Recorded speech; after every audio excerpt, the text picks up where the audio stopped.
Chair recognizes Ms. Crockett from Texas. Thank you, Mr. Chair. I want to talk about cars, cons, concepts of a plan, and compensation. I'm going to actually start with the cons. There has been mention of Doge and how that is going to come into play. And I'm curious to know, just yes or no, Inspector General Hull, quick question. Have you found that if the post office was to cut its workforce by 75%, that would somehow fix all of the problems within the post office? Yes or no? No, we've not done any work in that area like that. Thank you. What's up, fam? This is Andrew, and you're watching True Voice, the place where we speak truth to power and never sugarcoat the fight for justice. Before we get into today's reaction, hit that subscribe button and turn on notifications so you never miss a breakdown that cuts through the noise. Today, we're reacting to a powerful clip from Representative Jasmine Crockett. And let me tell you, she brought the fire in a recent hearing about the Postal Service. But this wasn't just some standard back and forth about budget numbers. This was about a man who died doing his job. This was about truth, accountability, and yes, basic human dignity. Let's watch. Postmaster DeJoy, are you anticipating that a 75% cut in your workforce would solve all of the problems of the post office? Yes or no? No. Okay. So it's interesting because my colleagues seem to be so excited because there's a new sheriff in town, and the co-sheriffs of the Doge committee, more specifically, Mr. Ramaswamy, has actually proposed cutting 75% of our federal workforce to try to rein in some of the spending. Now, I want to talk about cars because cars have been discussed a lot as well as it relates to spending. And I want to know from you, Postmaster General, can you tell me approximately what is the lifespan of one of your postal vehicles? So, And I know you have various vehicles, Yeah. so let me just say the letter carrier vehicles that they drive. letter carriers have a few different vehicles. Commercial off-the-shelf vehicles will last us 6-7 years. Okay. The special purpose built vehicles that we had, the LLVs that we had were supposed to last 20.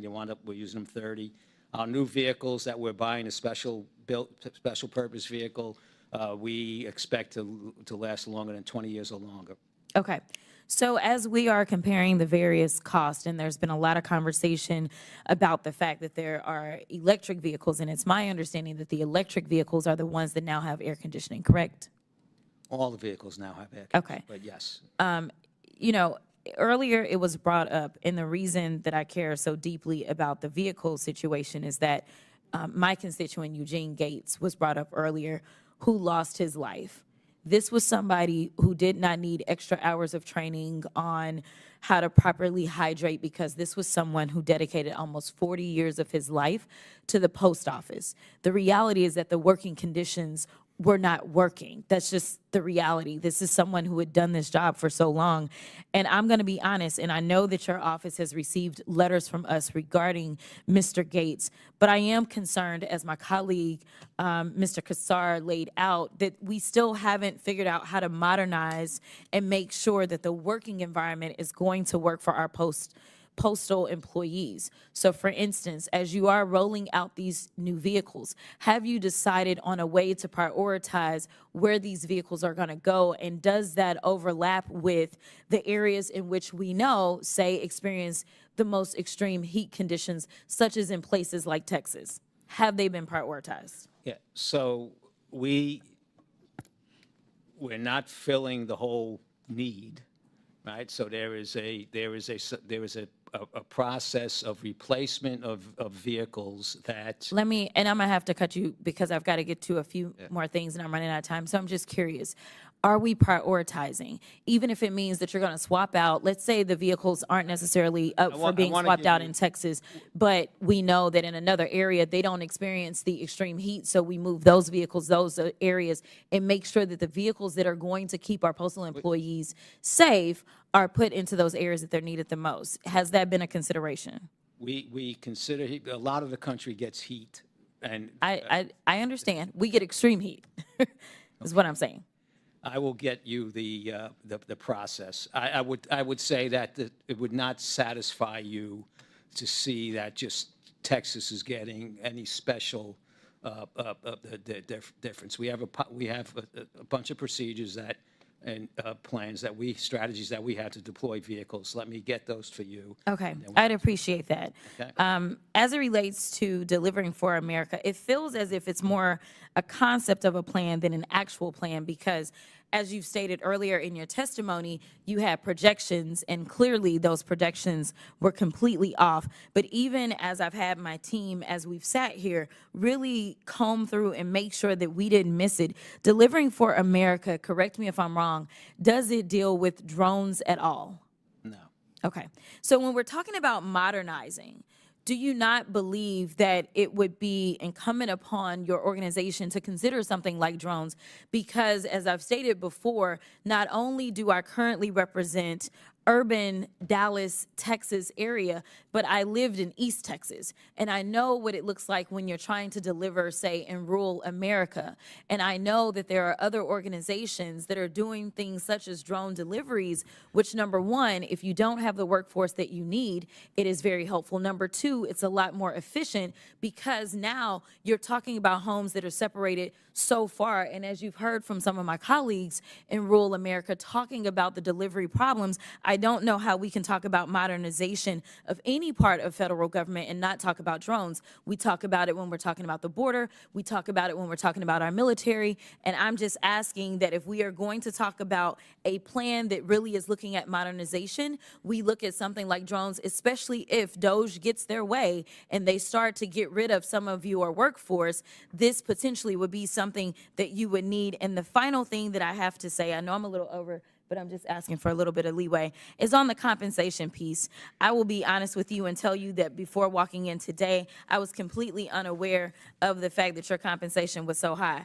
All I know is that as it was laid out before, your compensation has gone up approximately 17% since you've been in this post, and you consider yourself to have a grade A.